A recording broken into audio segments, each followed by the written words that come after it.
just a quick review of the JUSDIQIR palm brace wrist support sleeves.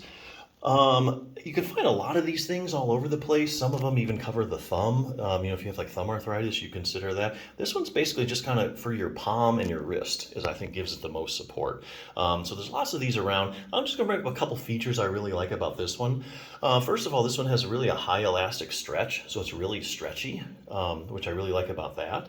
The other thing is it's made of nylon and spandex, and that spandex is what really gives it its stretchiness.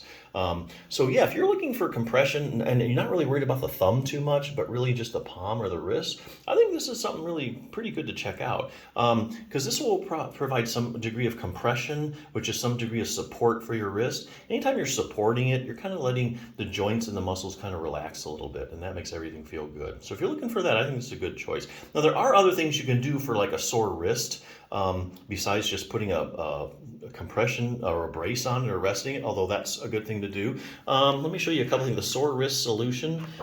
This book, I don't know that there's many wrist books out there, but this is actually a really easy to, this is practical. Okay, so let me show you a couple things you can do for your wrist. This just starts out with basically anatomy, like a lot of these books do.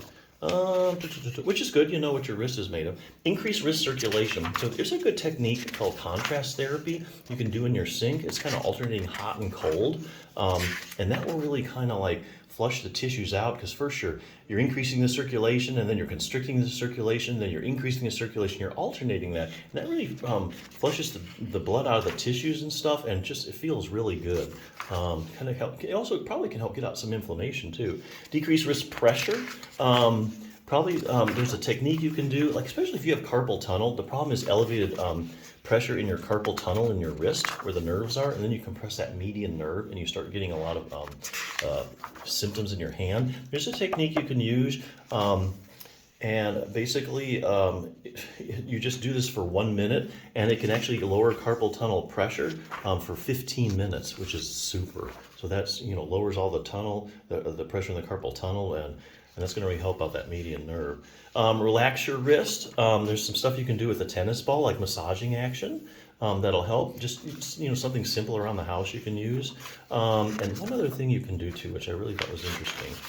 Unload your wrist joints. So here we're talking about a distraction technique. So if you have let's say you have irritated joints, they're overworked, or you have arthritic joints.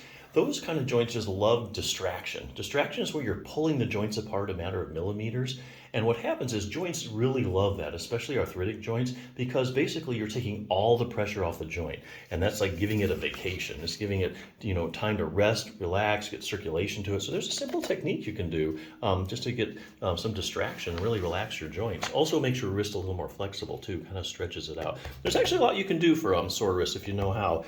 Easiest thing and quickest thing really is just putting a little brace or a compression sleeve on it and giving it some rest. So yeah, definitely check it out.